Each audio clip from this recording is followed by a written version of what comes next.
Ah, l'époque où on faisait encore des bons films Spider-Man.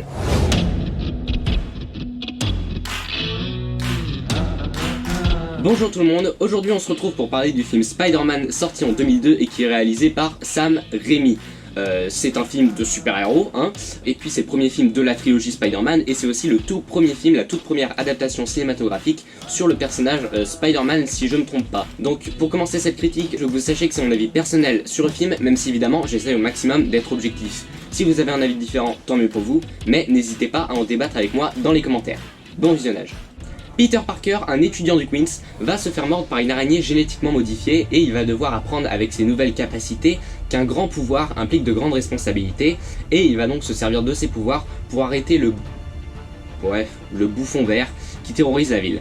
Bon, clairement, je me suis pas foulé pour faire ce résumé, mais bon, on commence cette critique en parlant de l'univers et de l'ambiance du film. C'est parti. Déjà, pour ceux qui sont nouveaux avec Marvel et qui sont un peu perdus dans toutes ces histoires d'univers partagés, et sachez que ces trois premiers films Spider-Man réalisés par Sam Raimi, donc qui sont sortis de 2002 à 2007, sont regardables à part, ils sont indépendants de tout autre univers, ils sont dans leur petit univers, et vous pouvez les regarder sans avoir vu aucun autre film Marvel. Je ne pense pas que Spider-Man soit le film de la trilogie qui va le plus marquer par son ambiance. Il n'y a rien de mauvais, mais c'est sûr qu'on va avoir ce côté très kitsch, avec des dialogues assez ridicules parfois qui ont plutôt mal vieilli, donc ça va pas plaire à tout le monde, mais objectivement je trouve que c'est sympa parce que ça donne vraiment une identité au film, qui a ce côté vraiment très comic book assumé et qui est assez fun du coup, qui est un peu barré, tu vois, c'est pas crédible, les dialogues, les événements, tu n'y crois pas mais c'est fait exprès, c'est pour donner ce côté comics quoi.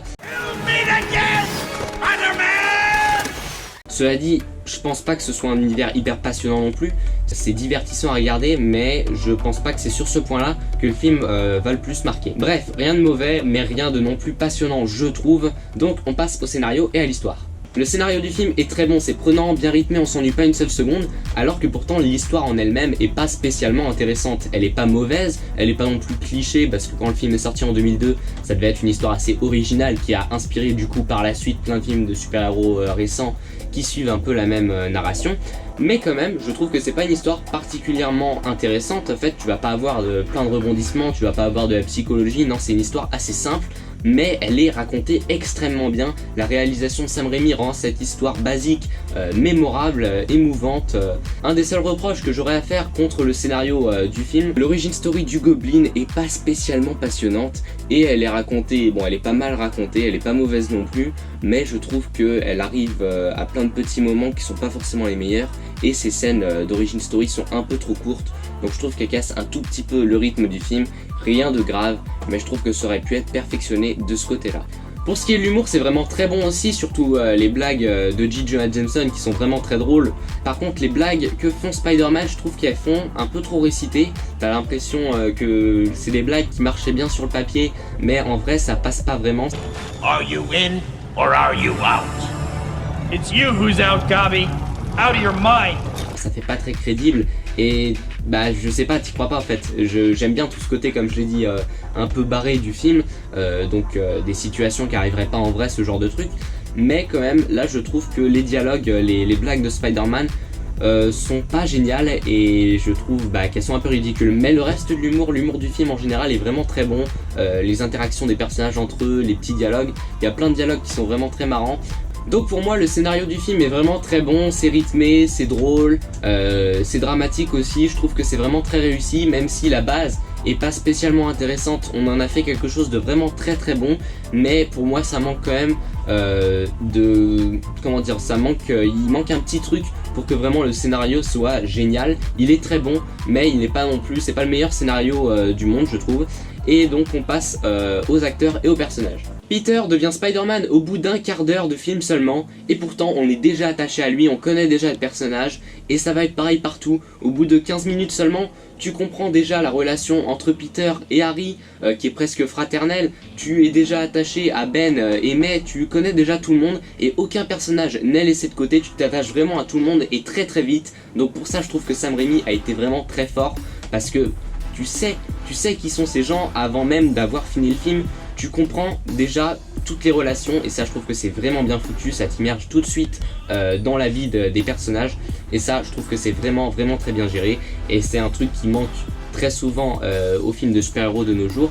c'est que bah, très souvent les personnages ils remplissent souvent des fonctions sans être vraiment attachants et t'as pas l'impression que les personnages sont remplis d'une personnalité, alors que là, dans Spider-Man, tous les personnages sont vraiment des personnages. T'as l'impression que c'est vraiment des personnes réelles qui ont vraiment toutes des motivations très claires et ça, c'est vraiment génial.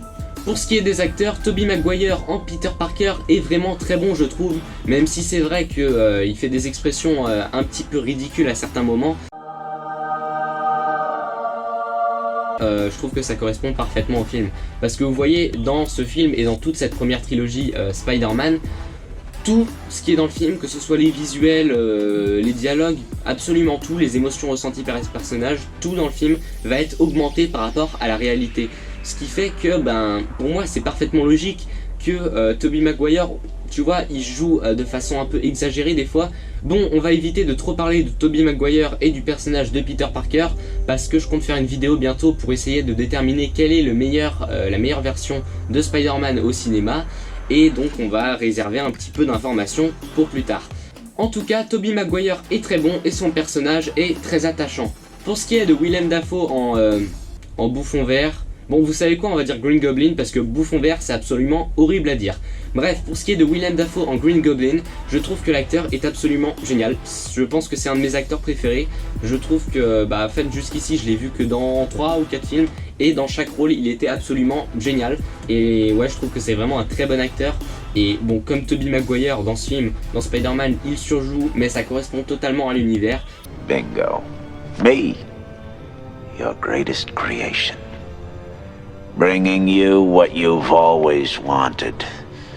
Power. Le personnage est assez basique en soi, c'est un méchant assez cliché, mais bon, il est interprété tellement bien, c'est tellement génial la façon dont Willem Dafoe joue, je trouve, que bah, au final le personnage est vraiment mémorable, il est très charismatique, et d'ailleurs j'aime bien ce côté un petit peu, totalement schizophrène, double personnalité du personnage, c'était très sympathique. Norman.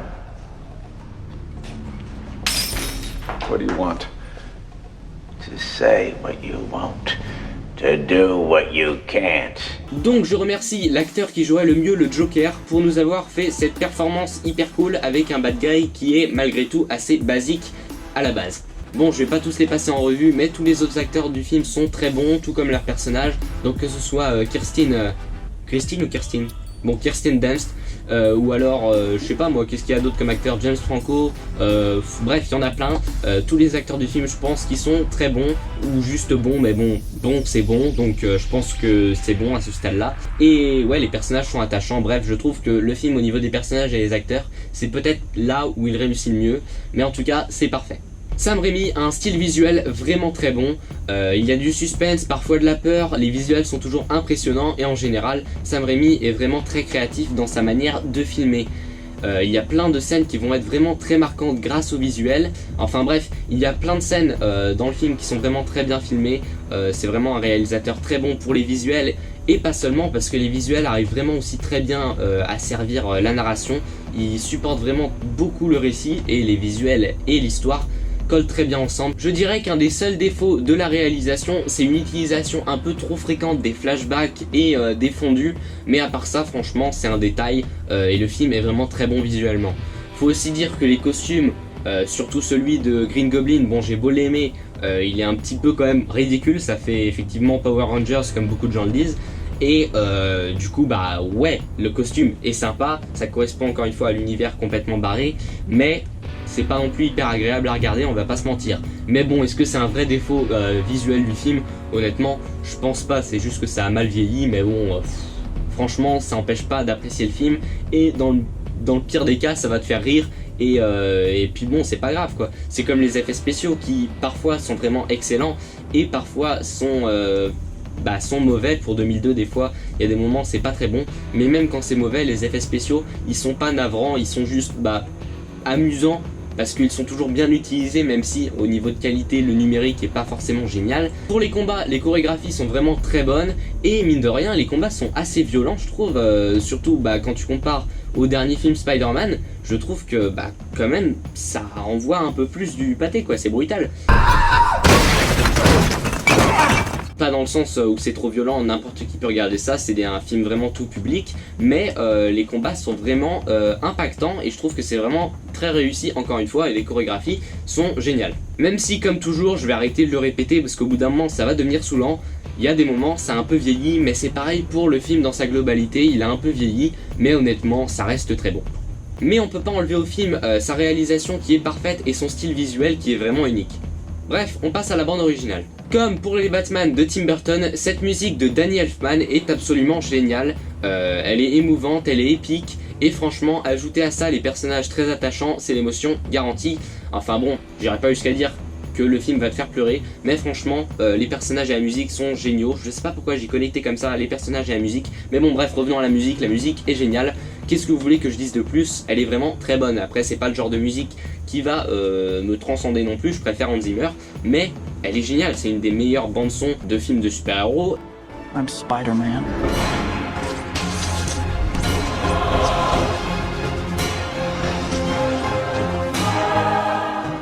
Pour conclure, je pense que Spider-Man est un très bon film. Pour moi, c'est pas un chef-d'œuvre, mais malgré une histoire assez banale au premier abord et un univers qui est pas particulièrement intéressant, le scénario est prenant, la musique est absolument mémorable, les acteurs sont investis, les personnages sont très attachants et les visuels sont vraiment grandioses, même si côté technique c'est parfois un peu bancal. Bref, si je devais lui donner une note en essayant d'être objectif comme d'habitude, je lui mettrais environ 16 sur 20 je pense, parce que même si personnellement c'est pas un film que j'adore, il faut reconnaître que c'est un film qui a très peu de défauts, qui est vraiment très bon, c'est vraiment un très bon film de super-héros et même un très bon film tout court. Et franchement, faut vraiment être en guerre contre les super-héros pour ne pas aimer ce film qui est presque parfait. Après, comme toujours, ma note est là, histoire de, l'important c'est mon résumé global. Donc oui, évidemment, je vous conseille ce premier film Spider-Man qui est vraiment un très bon film, c'est clairement un film culte, même si évidemment il a, c'est vrai, assez mal vieilli. Bref, en tout cas, le film est très bon et je le conseille carrément. Pour revenir un peu sur l'accueil du film, donc le film au box-office, c'est un film qui a cartonné totalement, il a fait presque 6 fois son budget, il est parti avec 130 millions de dollars et il est arrivé avec 820 millions, ce qui est carrément énorme. Et du côté des critiques, c'est un film qui a très bien marché aussi parce qu'il a eu une approbation globale de 73% sur Metacritic, ce qui me paraît totalement mérité. Par contre, les 90% de Rotten Tomatoes, je pense qu'il faut se calmer, mais ça reste vraiment un très bon film que je recommande carrément. Et donc voilà, je pense que c'est tout pour cette vidéo. On se retrouvera prochainement pour faire la critique de Spider-Man 2 qui a clairement fait l'unanimité. C'est le meilleur film de la trilogie. Désolé Spider-Man. Oh. Bon bah voilà, c'en est tout pour cette vidéo, je vais pas faire de partie spoiler parce que bah honnêtement j'ai pas grand chose à dire. Donc maintenant vous savez ce que je pense du film, si vous avez aimé cette vidéo tant mieux pour vous, sinon tant pis pour moi. Salut.